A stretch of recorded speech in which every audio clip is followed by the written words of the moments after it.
Good afternoon, everyone. Welcome back to Adobe Live. Sorry you might have missed us yesterday.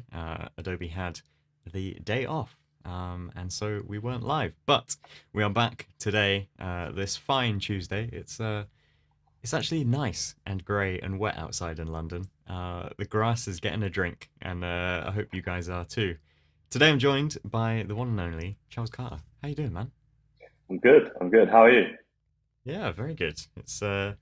I always love to kind of design my day by the weather, and it's actually making me so happy seeing it kind of drizzling down, and yeah, everywhere's just getting a bit of moisture, a bit more, coolness in the air. It's good. We'll only It's a take a relief little to have bit a of it, nice and then yeah, cool breeze coming into the room for the first yeah, time in a long definitely, while. absolutely. Because yeah, it's been a super hot summer. And here's a little segue here. It's been a hot summer on social media for montages and collages and all sorts of things, which I believe is what we're going to be going through today. That is exactly Um, what we're going to be going through. Yeah, that was a beautiful segue.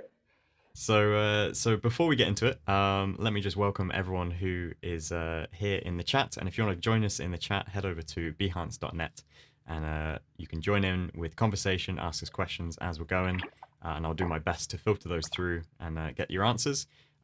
If you're watching on YouTube, that's fine. You can continue to watch there. Likewise, if you're watching on the replay, then hello from the past and welcome to the future. So this is going to be a fun one. But before we get into that, Charles, do you want to give a little bit of an intro into who you are? You've been on the stream a few times, but there might be some new viewers and Of course. other people who don't know who you are and what your work is. Yes. Hello. So I'm Charles, and I've been shooting photography and video for about the last 10 years now. I spent a good chunk of that time traveling and shooting landscape photography. Over more of recent years, I've been doing a lot of animation as well for clients, various clients. I run my own small little creative agency. Um, and I work a lot in the social media sector. So I've noticed that there are a lot of collage style animations appearing all over social media over the last few weeks. And a lot of those have been using sort of old film photos or photography that's been made to look like film. So I thought it could be super fun to get some of my old film photos, 35 mil, from my travels over the last few years and see what we can do with them to make a fun little moving collage. Um, Nice. I've got, yeah, that's pretty much the plan. And I guess we'll see where it takes us. Yeah. Well, this would be fun. I've seen a few people posting about it, and I've seen a few that have looked a little bit questionable, and I've seen some really great ones. So it'll be interesting to know the approach to it.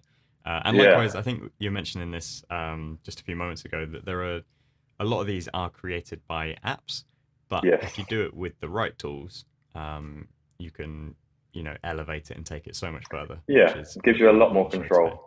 A lot more Yeah. control. So yeah, we can have a lot of fun with it.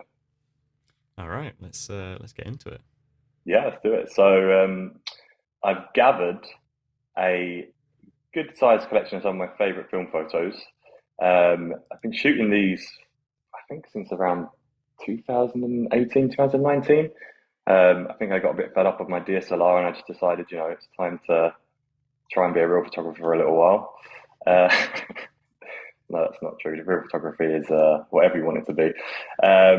But yeah, so I've got these kind of photos that I've just been taking for fun, really, and they're kind of more just like captured memories, which is one of the, I guess, things I like about film. But I've pulled some together here, and whilst I'm scrolling through them, what I'm going to do is make a selection of around 8 to 10. I think I've noticed that we have some. Where did I put the references? Let's have a look.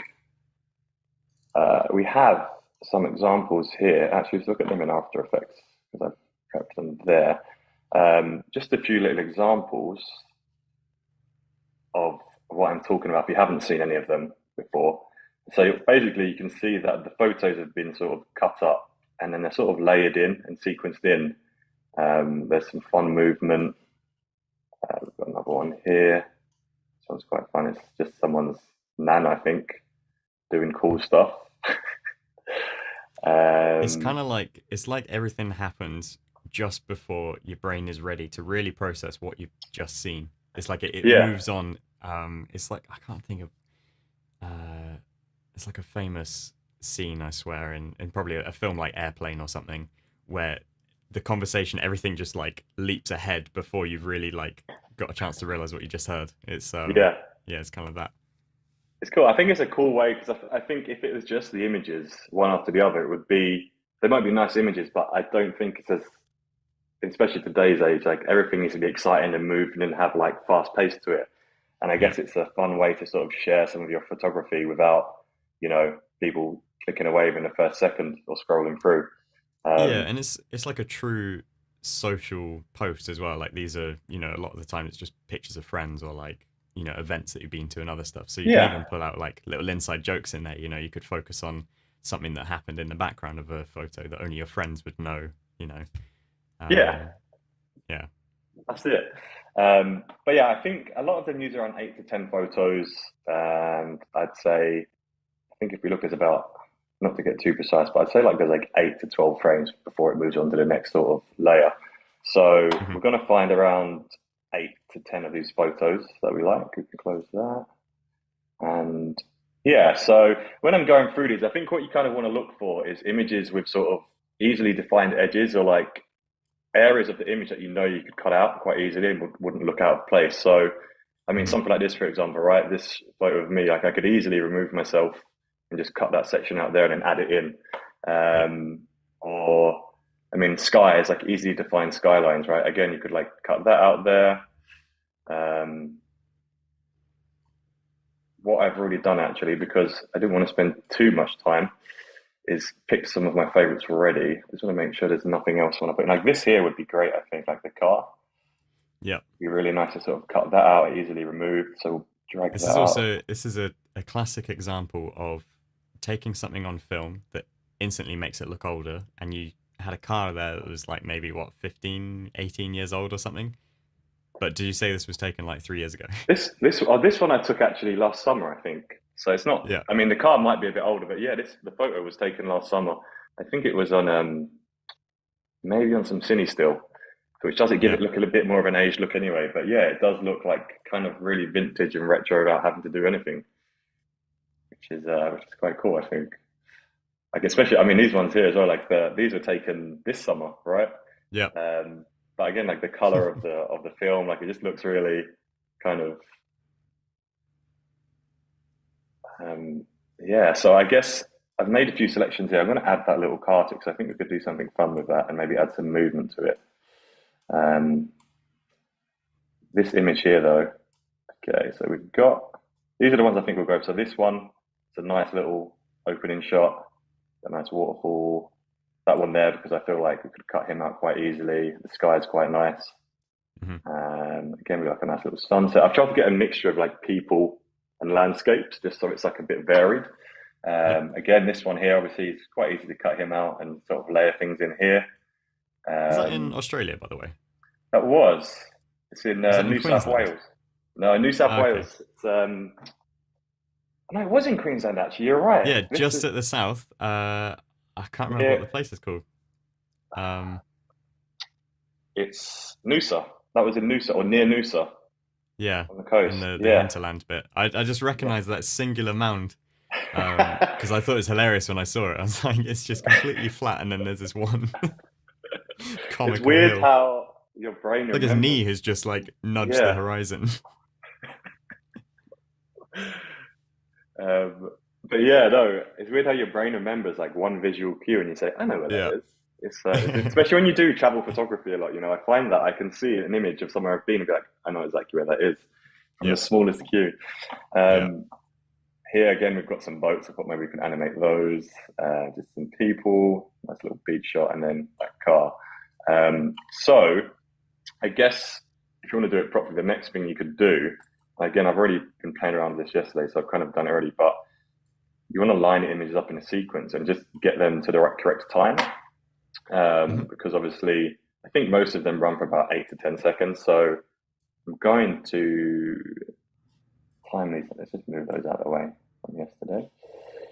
We can track this here. Look at that. So at the moment, it runs to about, I think, 10, 11 seconds. So what we can do is we want to make sure all of the images are around the same time. So we can select them all, Command R or get clip speed up. and then if we make the duration, it should do this for all of them, I think, to 1 second. Yeah, there we go. So each photo should now run for exactly 1 second. So that gives us 1 second with each image to sort of sequence in the layers or animate whatever you want to do with it. And just gives us like a nice steady time to play with. So now that we've done that, what I was going to do was take them into Photoshop, and we can use that here from Premiere as a sort of like a template for our After Effects sequence. So I'll actually copy and paste those in quickly, just so we have like a reference for the time. So you can copy and paste between Premiere Pro and After Effects with just Command C, Command V. Nice. Now I've got those images here. And obviously, even though they aren't the actual images or assets I'll be using, I've just got like a nice visual cue for the time I have for each image, which is always helpful. Let's hide. Are you potentially going to be using the same file name? I just don't know if this is going to, loop back in at the end where you update the file. It will then update your After Effects. So the plan was to import them from Photoshop. So you mean here with these, if I use the same file name, I could then import them in and sort of. Yeah, I didn't know if that was where where it was heading in the later part of it, where you'd reuse. I wasn't planning. If not, it might be way too complex, because I imagine you're going to be creating extra layers and different versions. Yeah. So there's going to be yeah. Let me hide that actually. Do that. Hide those. So I'm just going to have that as a visual cue there, and then Photoshop. So what I will do is we'll bring the images into Photoshop, and then we'll prep them here, and then import the Photoshop file into After Effects. That way, you've just got the file. I mean, I don't know the ins and outs of it, but that's just the way I was taught to do it, as opposed to using a JPEG. But the .psd is sort of dynamically linked as well. So if I make any changes to the image in Photoshop, contrast, color, cut it out, it just automatically links, and I don't have to go through the whole process and faff around. It's just a lot easier. Yeah. So let's go through and actually prep some of these images. So I'm going to drag those up to there. Get rid of that. It's nice when you're doing stuff like this, when you're prepping these images, you want like a nice solid black background, so you can kind of see when you're cutting them out quite clearly, like if there's any edges that haven't been caught, or like if there's something like a little artifact, just like say like I missed a bit there, and it would show up a lot easier, at least with the lighter images. So let's start with something fun. Maybe this image here, because I think there's like a nice, easily defined section you can cut out. So we're going to go with the lasso tool first, which is how I usually do things. It can be quite slow, but it gives you like a nice sort of defined edge, and kind of the effect you're going for is you want it to look like you've cut it out of paper with scissors. So if you can see here, like you've not really been super accurate with it. You're just giving it like a nice sort of, you want to have like a little bit of a border here as well, so there's no color kind of crossing over when you cut it out. Not the fastest way to do things, but it does give kind of the best look, I think. We will go over some of the other tools, which in fact we were talking about just earlier, which some of them I didn't even know existed, which is quite cool. It's always good to find new things when you're working. But yeah, we'll quickly cut this segment out. So all we're basically doing is we're going to make a copy of this section. So then we have just my buddy Guy here isolated from the background. And then what we can do with that is we can animate that separately from the whole image. We can move him around. We can, I'm not going to be super accurate here because you don't want to watch me cutting someone's leg out for 20 minutes on a stream. Just be quick. And then we can animate him. We can scale him up and down. We can do whatever we want, really. We can turn him into a giant. But yeah, it's a nice way to kind of just animate something that's not got any movement in it. There's a question in here whilst you're lassoing around. How did you get into travel photography? What was your sort of starting point? That's a great question. So I didn't really have that much interest in photography or in general until, I mean, I always had like a sort of something in the back of my mind that I like to make things, and I was always into drawing and being creative, but it wasn't really like a career goal or anything like that. I think I did a 3 month road trip back in 2014, 15 across the States and Canada. And it was kind of the Hmm. first big trip I'd ever done. And it was really exciting for me. And I went with two really good friends. And one of them was kind of really into photography. Like he was only learning, but he brought a DSLR along. And I saw, like, after the trip, like some of the really beautiful photos he'd taken. And I thought, that's really cool. Like, I want to be able to do that. Yeah. So I borrowed my mum's camera. It's like an old 60D, like a Canon 60D, with Okay. like the Yep. stock lens on it. And I started going on more and more road trips and just like taking photos as I went. And I guess when you really start to get into something, you want to learn as much as you can. So yeah, I would just take it everywhere with me every time I went on trips and just, I guess, improved over time. Like met some really cool people along the way who taught me a lot. But yeah, just kind of grew from there. Just I guess seeing someone else do it, and it kind of really inspired me. And I thought, all Nice. right, Yeah. cool, I'm going to do that. And I loved it. Yeah. Uh, No, I think that's like the most authentic way of getting involved in something is seeing someone that draws you within. It's not like they've told you explicitly. yeah, You've seen it and you've told yourself. Yeah, that's cool. yeah. Um, so we've got the outline now here, or like a rough outline. Obviously, we want to remove these bits here. So with the lasso tool, you can obviously add once you've got the main section here, or you can take away or intersect. So we've got it to the remove setting. I'm just going to quickly cut out these little gaps here of the sky. Doesn't need to be super accurate. So using these straight edges is kind of going to give it like a almost like a cartoony effect, right? It's Yeah, going to be that's a it. bit like a South Park like low budget sort of cut. That's it. Yeah, it's like a really like obviously you can use some of the other tools which we'll use in a moment, but this way I find just gives like it just gives that little stylization to it, which I kind of like. Mm. Um, you don't really have any like super fine details around the edges. It's just all very sort of cut and paste. Yeah. Um, so yeah, so now we've got that selection area.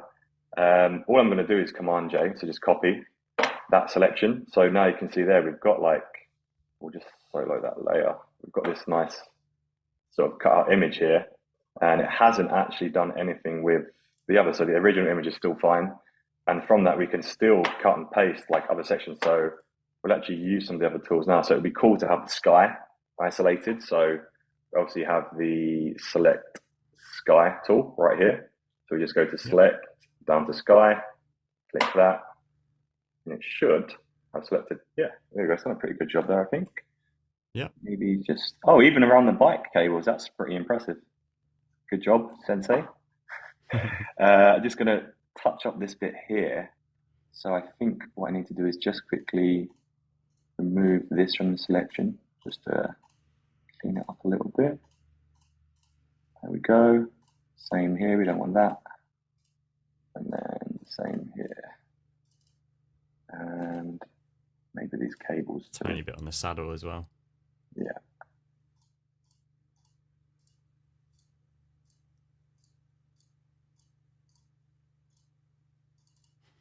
And yeah, I there think we go. there was also a little bit of wave over on the right side of the image that it picked up. And on the right side, I'll hang on over here as well. It's just picked up those brighter areas, hasn't it? Yeah. Um, over here. Oh, yeah, there's a bit there. And then here Yeah, as just that well. bit. Nice. Cool. So we've got the sky. So we're going to do the same thing. We're just going to copy and paste it like that. So it should just have, okay, what have I done there? That is not what I wanted to happen. So let's undo that and go back to selection. There we go.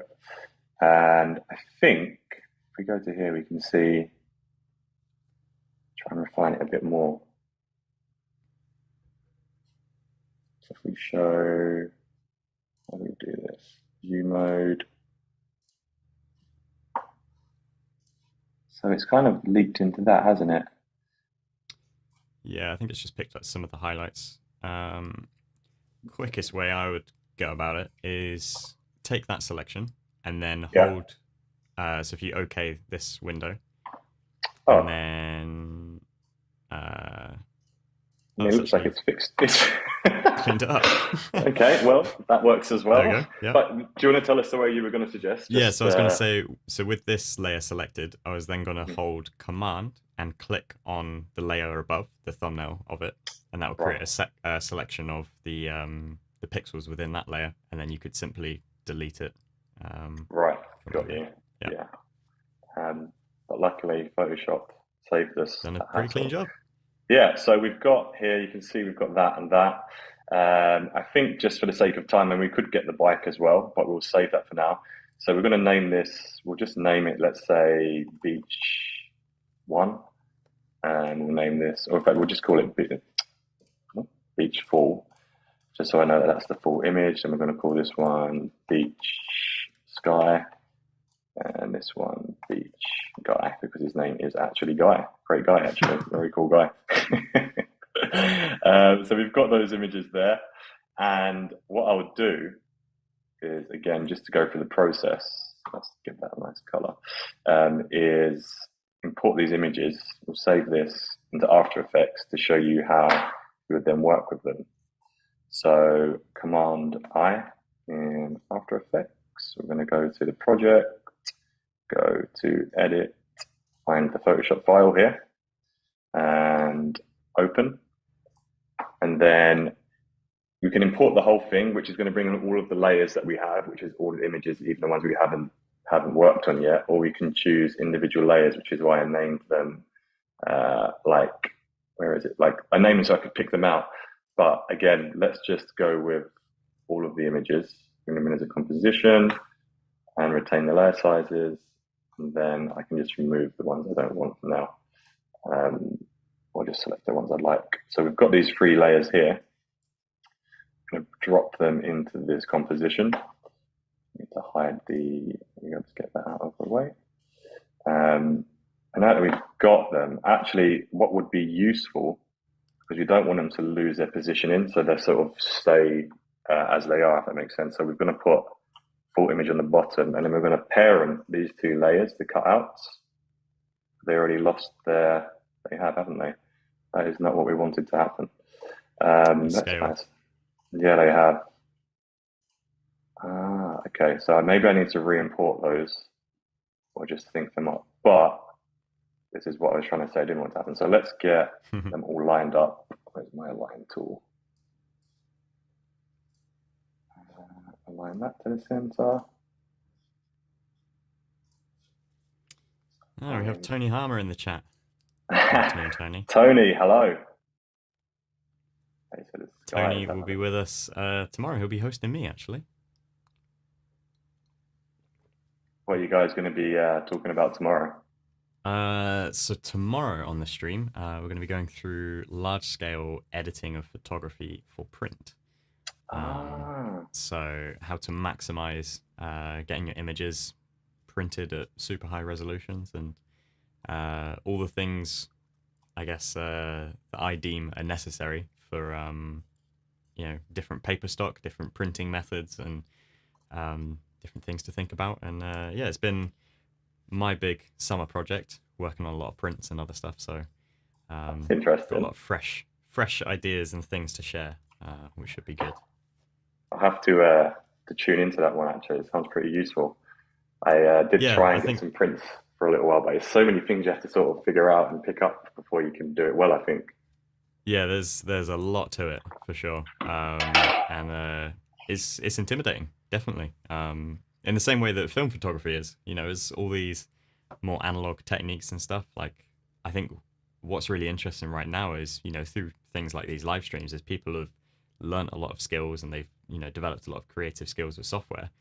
But it's all from a digital age onwards. Yeah. Or it's all from like technology that existed from say 2010 onwards. Whereas all the older stuff that's been around for a long time, there's less sort of accessible tuition on. So yeah, it's it's a bit of a minefield at times, but Yeah, it's a no, lot of I fun. have to. I'll drop by and say hi for that.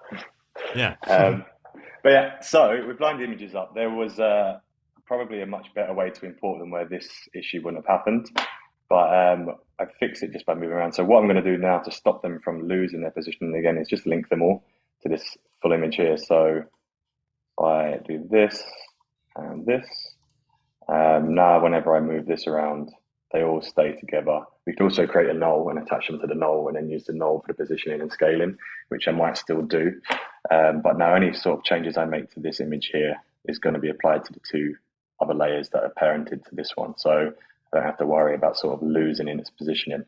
Okay, cool. So now that we've got this image here, I'm just going to select option and then close bracket just to sort of bring them down to size. So you see how we've got these visual references here for the timing. It's super useful now. I just know that I've got about a second here. Something else I like to do is color code my layers so that I know what's supposed to be together. Yep. So we've got these four here. Let's prep a second image really quickly, and then we can sort of start bringing some animation into it. If we pick, let's find something else we can use. Let's see. I really like this waterfall image, but I don't know how much we can sort of cut out of that. Maybe this one here could be fun. We can get the sky, the mountain layer, and then this lady here who's ignoring the really cool parachuting in the background. It just makes me think someone needs to sort of like animate in like an explosion happening here, and she's just like very oblivious to it. Yeah. Be great. Maybe like we could do that if we have time. So maybe let's, maybe they're a local and it happens every day, and they're like, oh, yeah, another paraglider coming in. not again, jeez. You're late uh, today. so let's try. This is what I was playing with earlier, actually, which was about the object selector, right? So we can just draw a bot. Oh, no, already messed it up. Let's just draw a selection around this cool person here. And there you go. So it's selected this person. So now I've got that. I can. This is the first time I'm using this feature, so please bear with me. That's not what I wanted to do. So I've cut out that person. Okay, run me through this, Joe. How do I? I think you had you had the intersect option still toggled Okay. at the So I top. go to this one, and if I do this, just the standard one, yeah. there we go. Perfect. Okay, so let's just do a little zoom in. Yeah. See, we've got most of what we need. You can experiment a little bit as well. You don't necessarily have to be so precise around things like the legs and stuff. Generally does a pretty good job. Okay. I mean, I think that's just give that little. That is actually really useful. Yeah. Guess you're like Okay. 95% of the way there. Yeah, and I mean, I think in a situation like this where it's only going to be on screen for a second or two, well, not even that, a couple of frames. So we've got that cut out. Let's see, what else do we want? Do you think we could grab a parachute? I think we can get the sky. Let's go with the, again, we're going to go to select sky. Let's see if you just pick up that little bit there. There we go. We don't want these white bits here. Maybe we do. Let's add those in. Let's just go around it and add in those white borders. If it will for us. There we go. Perfect. We just want to go to lasso actually. There was a way, wasn't there, before? Here we go. Lasso. Yeah, that's what we want. I'm just going to manually add these bits in here. I don't want some just random white chunks. There you go. Okay, cool. Oh, and that peak. Then we want to remove. The follow-up question here with the travel photography, just asking how easy was it to sort of get into it and make a career from that? So obviously you mentioned about how you got interested by it, but to go beyond that, how long was that as a process? That's a very different question. I think for me, for the longest time, it was a hobby that I wanted to become something more. Thankfully, social media came along, and that helped a lot with it. But it did take me a long time of having like part-time jobs in like coffee shops and I built a YouTube channel over the years, which took a lot of time and learning, and the same with an Instagram following. But I think, yeah, the best way is to go out and meet people and shoot with people who are doing what you want to do and learning from them. So, like, you've really got to just sort of be willing to do whatever it takes. Like Mm. I worked out in New Zealand. I've worked with a DOP as his cam up for several months. I've, done shoots for free. Like any sort of experience or exposure I could get myself, I would take. And then you get to a point where you think, okay, I'm good enough at this now that I can charge for it, or I know that my time's worth more than offering my services for free. But really, it's just a lot about like networking, learning consistently, and just putting yourself Yeah. out there as much as possible, I think. Yeah. And obviously, always I'd trying to agree. improve. Yeah. No, I'd agree. Networking is by far the strongest asset, and it's almost kind of like a cliche in the way that it's always going about who you know and whatever. But my whole life has been that. It's been anything good that's come from work has always been just word of mouth. It's just talking with people, and sometimes that means talking online via social media and other stuff. It's people like people, and so just putting yourself in front of the right people is a kind of a good way to success, I think. Yeah, for sure. Like you can be the most talented person in the world, but if no one knows about what you're doing, or you don't know the people who Hmm. can sort of get you out of it, it doesn't really matter. If you're just Yeah, isolated in a little bubble, it doesn't. Yeah, which is sad, really, but it's just the yeah, way the world definitely. is. Yeah. Yeah, yeah. Um, yeah. So real quick, I'm just selecting the pixels on these images here and removing them from the other layers so that we can build it up. So we can kind of add them in one at a time. So we now have this guy, this lady here. So again, we're just going to call this mountain four, mountain one. So you're taking like the beach as being the base image that has everything, and Yes. then the ones up sometimes have bits missing, and other times like huge chunks missing, I guess. Yeah, yeah. Well, I Okay. mean, I think that's the important thing as well. You need a base image. So I actually imported previously just that shot of me um, as a base image, this one here. So we'll actually drag that up because again, obviously you can't start from like nothing. So if we have that here as the base image, you're going to press O to go to the out and then option close bracket just to bring that in. We'll actually shift this one over. So we'll animate this one. And then the second image as well, we'll kind of animate in. So I'll just import quickly those new layers. In fact, I need to save this. So if I don't save, it won't update the files when I import them. So let's just save that. Go back to After Effects.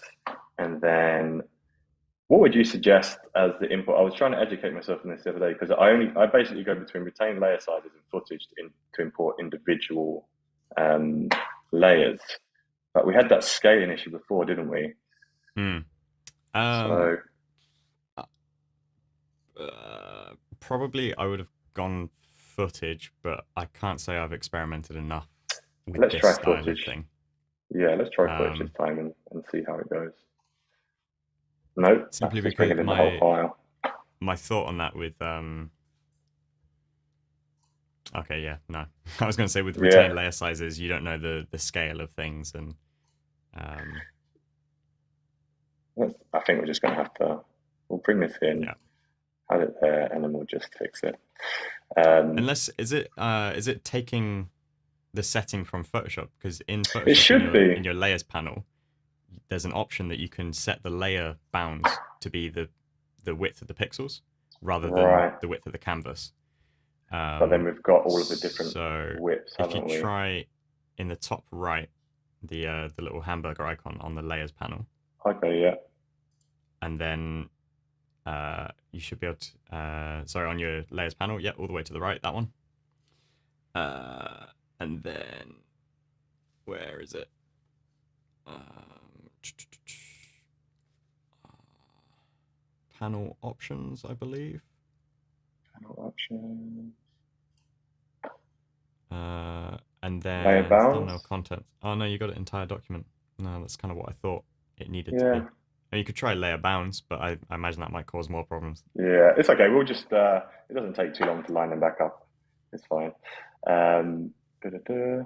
Let's see, Just realized I was mountain. watching the whole screen share via the YouTube embed, so I've been about a 15-20 seconds delay.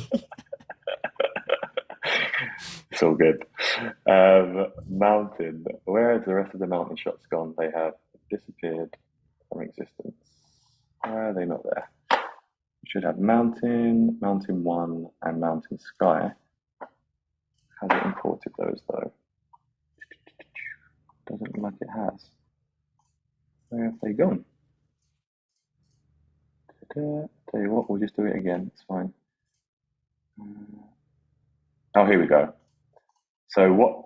Again, this is why you want to kind of import the layers as footage, but we're just trying to save time here. So I'm going to drag these in here, line them up here, use this, but let's just maximize this and drag this over here. So we're going to use this as our visual reference and just cut these layers to that length. So they're all a second long. And now we can go back and play with these images. Let's get rid of that and that. Okay, so let's just scale these down a touch. There we go. Yeah, these ones maybe have not messed up too much. Yeah, Tim's just mentioned in the chat actually. So After Effects makes a composition when you import it, and within the composition, all the layers should be aligned. But then he thinks Right. you might have just deleted that composition. Yeah.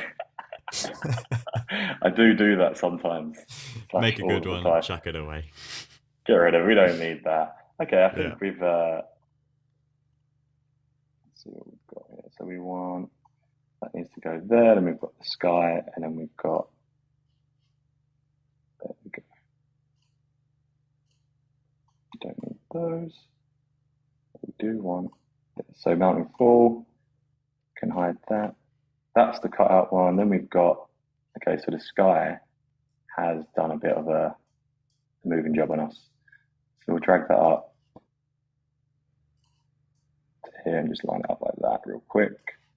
And then To be honest, actually, doing manual movement, I think actually adds an extra element to it. It gives it a more like authentic feel to it, like an actual collage. Because if you stick stuff on a page, you're never going to get it exact. yeah, yeah, exactly. And I mean that's going to be the plan. Like what we'll do now is we'll just move some assets around a bit and put some animation in, just kind of laying them in. I'm going to parent those two layers to the bottom one real quick, just so that they're all kind of stuck together for now.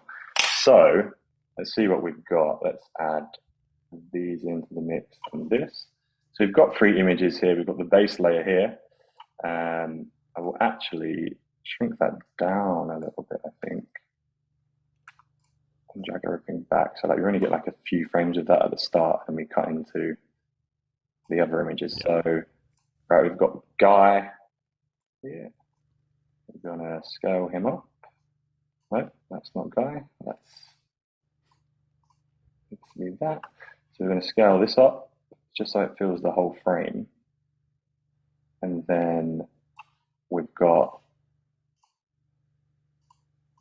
this here. So I think we get him to appear first. So we have like, let's say, 1, 2, let's go with like 5, 6, 7, 8 frames of that. So we're just cutting it down to 8 frames.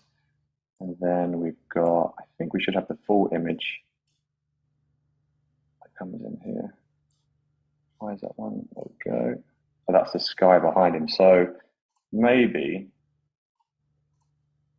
so we've got the full image. So I reckon we have him come in, then the sky appear. And if we scale him up a little bit, so he's bigger than that gap. So let's say like 105.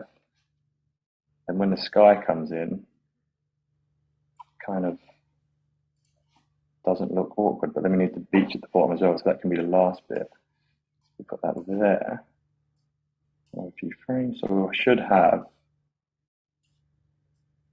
him, the sky, and then the beach, which I've not shown. One, two, three. Just a very rough sort of in Yeah. out. I actually quite Um, like the scale sort of like popping in because it just sort of seals it, like it yeah. kind of gives it that effect.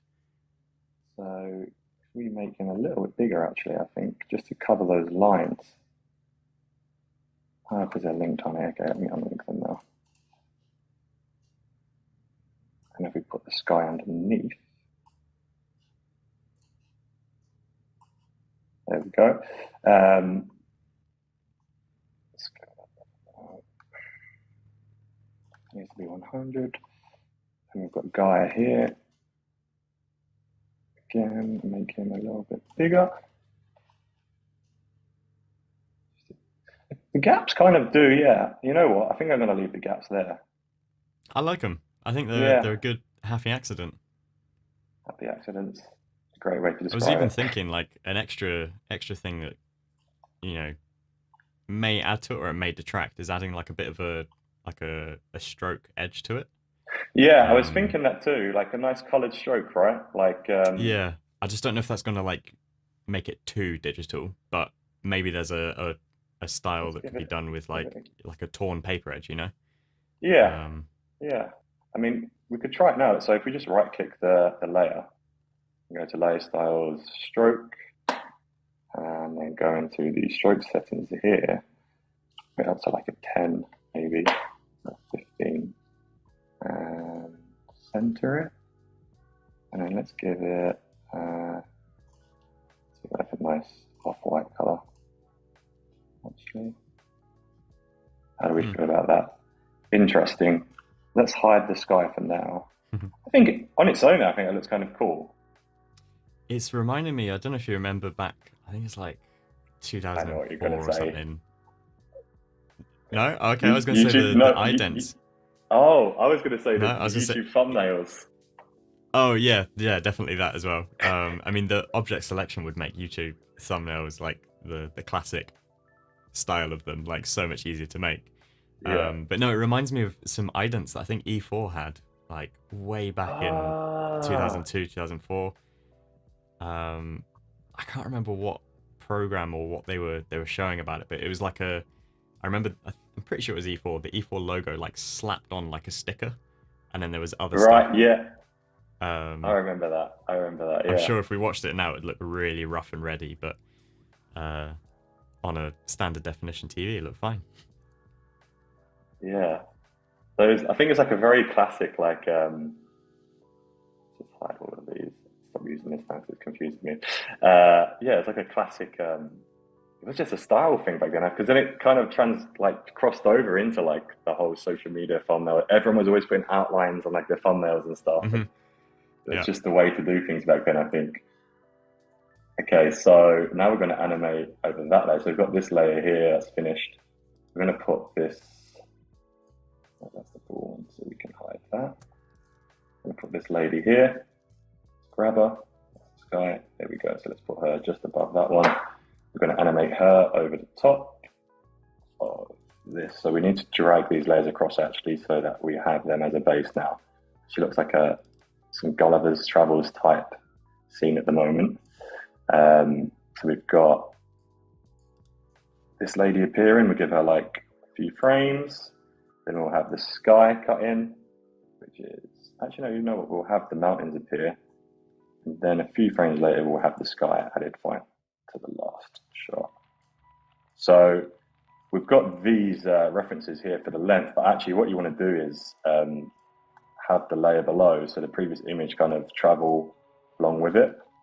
So have that same the length of two, if that makes sense. So that's Yeah. where it should cut out, but then obviously you need it underneath the next image so that you can kind of build on top of it. So right now we've got the base image, we've got Guy appearing, we have the sky, and then we have the beach, and then we have the lady, and we have the mountains over the top, and then we have the sky adding in just here at the end.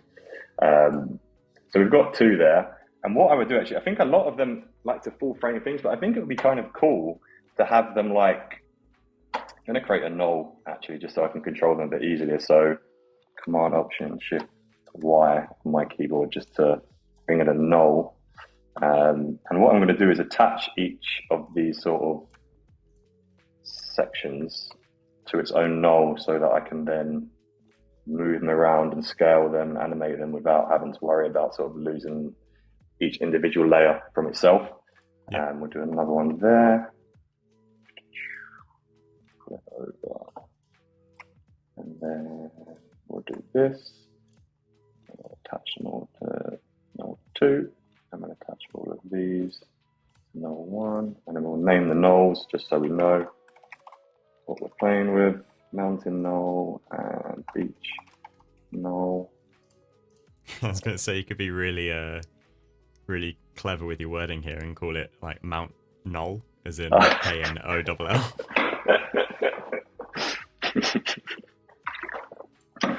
That would be good, but unfortunately my brain doesn't work that fast. Okay, so what I was thinking was this image here could be scaled down a touch. No, that's not scale. Scaled down a touch and rotated a bit. So it kind of was like slapped on top. So we have boom, boom, boom. And then same with this one here. If we scale it down a bit, it's actually quite a large image. What I might do is, it's a shame that we're doing a portrait. What I might do is add a mask to this real quick. What am I doing here? I can add a mask to the edges of, which is the main one. This one here, is it? Yep. So if I add a mask to that, I'll just pre-compose it actually, it's probably the easiest way. Pre-compose, we're not going to name it because I'm in a rush.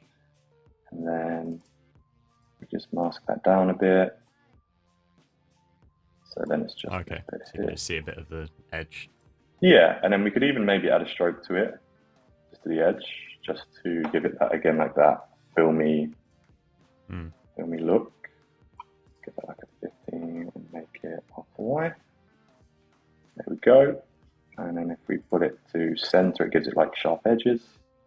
There we go. Sorry, inside even. You can see there now that it's giving it like defined edges as opposed to round edges.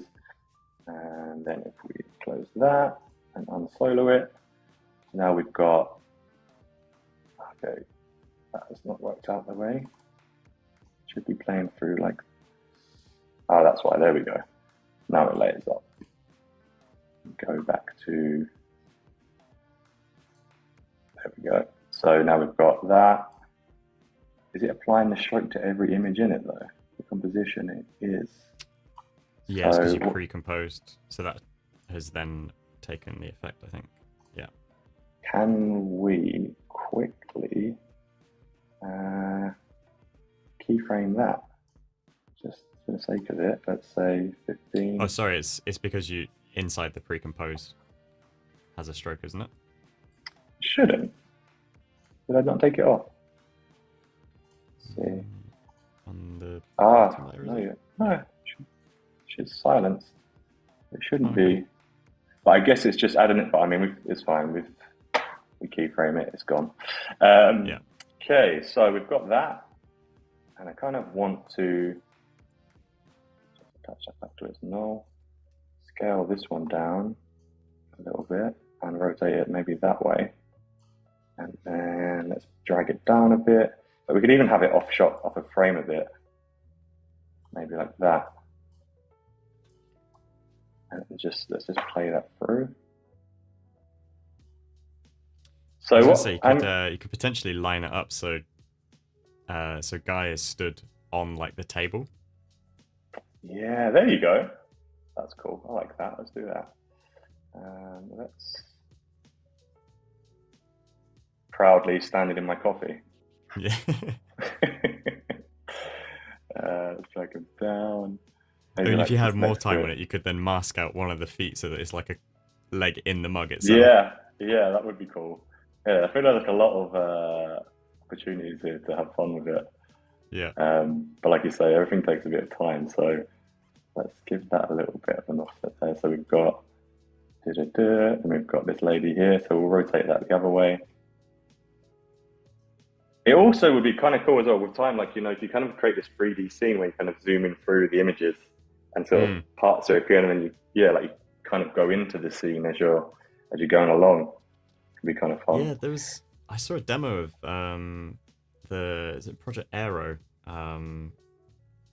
the at Max like 3 years ago or something, and they were on stage showing like a PSD pretty much, but through the viewfinder of an iPad in AR, and just walking through the layers, and it was just so cool because you just saw a document in a different way. Um, and yeah, just like seeing all the layers sort of like come together. I was like, man, you could just hit record on your iPad, and there you go, you have an Yeah. animation. Um, okay, so let's add in one more image, and then we can have a play around with that. So let's go in. What have we got? We've got the mountain. We've got guy. Let's go something quick and easy.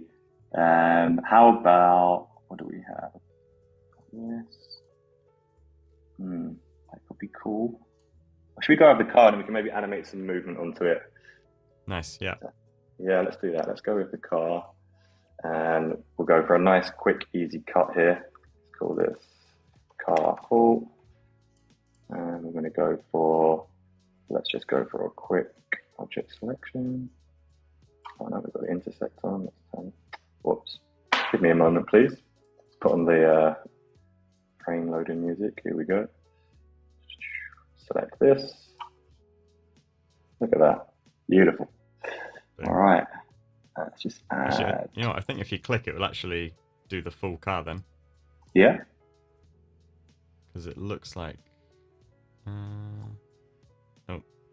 No, it's changed its mind. Yeah, interesting. Huh. Because you're in a selection, I guess. Yeah. Just add that in. There we go. And I think it's pretty much nailed the rest of it. Add a little light.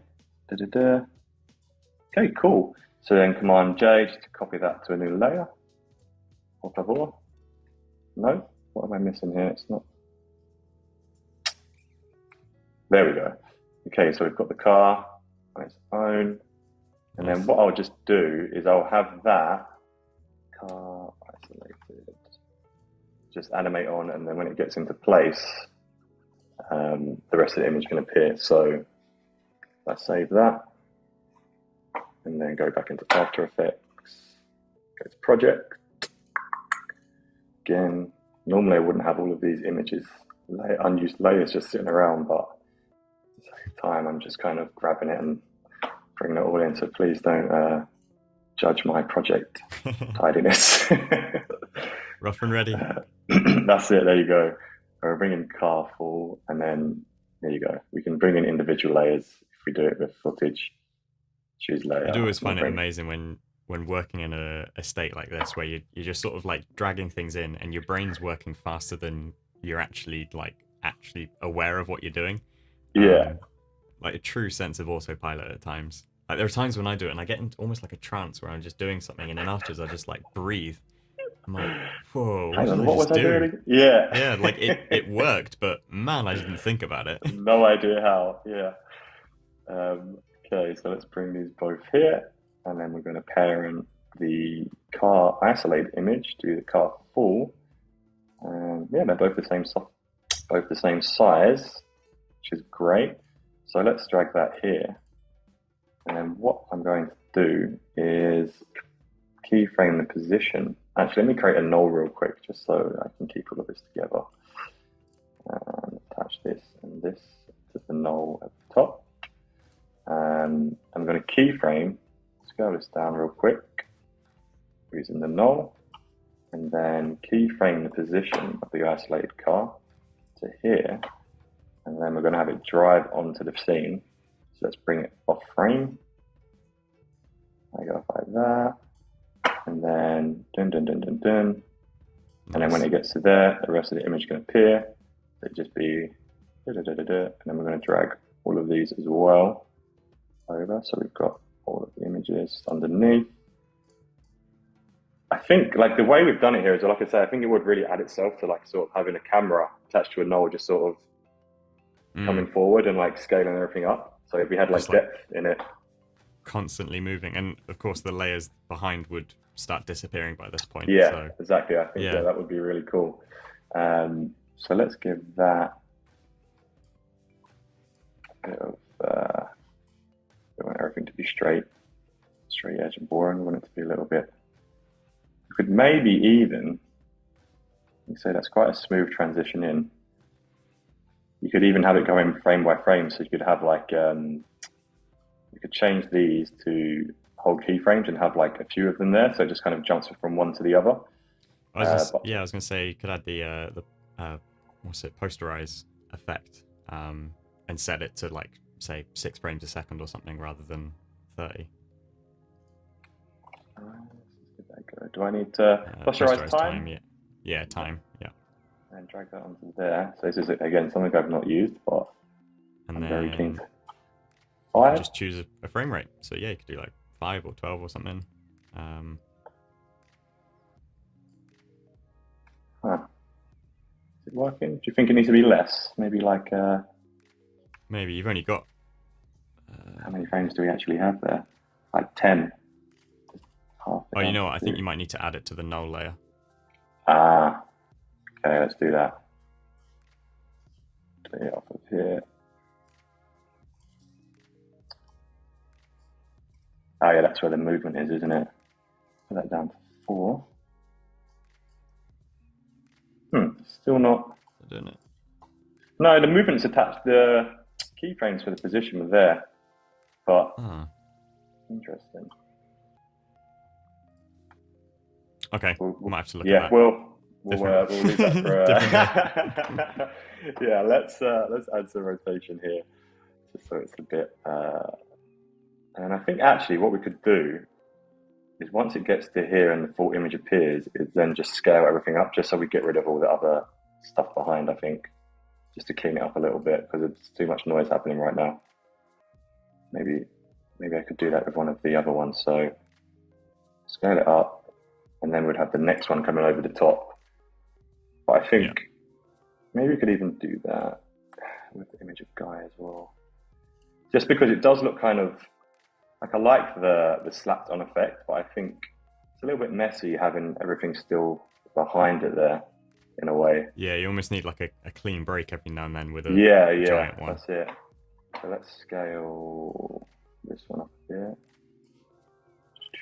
And I have that filter frame. That works. There we go. Scale that up. So it comes in there. 1, 2, 3. You can move that back and create a space. There we go. So we've got, let's full frame that. Nice. It's a very rough extra and ready scale at the end. Yeah. I mean, yeah, it's very rough and ready, and obviously you want to take a bit of time to tidy it up. But I think like the ideas there, I think the key parts are just sort of prepping the images in Photoshop and figuring out what order you want them to be in. Like, we don't really stick to this, but the ideas there, I know that each of these images coming one after the other. It's going to be a second, and if I had more time, what I would do is I would prep all of these images first, have all of the assets ready for each image, then I'd bring them into After Effects, attach them all to their nulls, and have them sort of like lined up here, ready in each space that they're going to take up. And then I would go through and animate them once I had all the assets there. Obviously, the way we're doing it right now is just kind of like I say, very rough and ready, just and showing like how sort of things would work. But I mean, we've got like 3 seconds of an image here, of the clip here. You'd want to add some music to it. Obviously, we can also add some effects over the top, like maybe some like lens flares or something if you want to be fancy. Bit of music. Let's just loop that out. Just play it through again. This is the nature of animation, though, isn't it? You spend 60 minutes and you get 3 seconds of animation. Yeah, if you're lucky. That's pretty good going compared to, say, like claymation and, you know. Yeah. I think, yeah, that's good. I mean, like, that's scaled up a bit too much. Maybe we can bring that down a touch. And then we can extend. Let's make this one longer real quick. Let's give a few more seconds to it. Actually, instead of doing that, what I've just done here is to extend the time of that composition, but I can also just, because all I want is that last frame, right, of this image here. So what you can do is Command Option T to bring up the time remap, and then just extend it out. So if I put another keyframe, go 1 back, got that there. Should extend that last keyframe to here if I've done things correctly. Yeah, there we go. Nice. And so now I've still got that layer there, and I can drag that out as far as I want, because I didn't want to see that original image in the background when I played through. There we go. That's a bit better. But yeah, that's the idea, right? Like, yeah, I think I'm actually going to spend a lot more time in this after you guys have left me, and have a play around and maybe like make something a bit longer and have a lot more fun with it. But that was cool. I've obviously not done this style before. I usually, when I'm animating, like I usually have like a nice solid color background, and I'll have the assets coming in and animating. But having these photos like this, just one after the other with no gap, is kind of fun to play with. Yeah, no, it's I mean, this is exactly what I love to see, of just, you know, getting knee deep in it and spending your time like animating, fine tuning, tweaking, and then hopefully if you do end up finishing it, and I'm assuming you'll post it somewhere online. Yeah, I'll probably put it on Instagram or make a little reel of it, put some fun music to it. Yeah, nice, and it'll all kind of come together, and you'll see the vision. But this is kind of coming full circle to what we were talking about earlier, of how, you know, you got inspired with travel photography. It's seeing someone else do it, and you're like, oh, I want to do that. I've, you know, seen a little bit, and then hopefully this sparks some sort of imagination in someone, and then they'll go and do it and finish their own thing in their own direction elsewhere. So yeah, I was gonna say, if you do make something and share it, post or tag myself and join it. I'd love to see what you guys come up with. It'd be really cool. Yeah, definitely. And I think this is a very accessible thing, because it is so rough and ready as a style. And everyone's got social images, the types of things that you maybe think are kind of throwaway, but they're perfect for this. So yeah, definitely have some fun with it. Anyway, that is our hour. So thanks for joining us. Thanks for kind of managing to get to an end point within the 60 minutes. I know it's always tricky and tough. But yeah, Charles, this has been great. Thanks to everyone who's joined. Do you have any final words or thoughts? No, I mean, thanks for spending an hour to come and listen to me talk about After Effects and film photos. It's been fun as always. Yeah, definitely. So if you'd like to join us again on Adobe Live, we'll be back tomorrow. I'll be back, actually, and I don't mean that in an Arnold Schwarzenegger way. I'll be back editing some photos for large format printing, and having a lot of fun, and some technical specs in Lightroom, and maybe even go into some extra things around printing and packaging and whatever.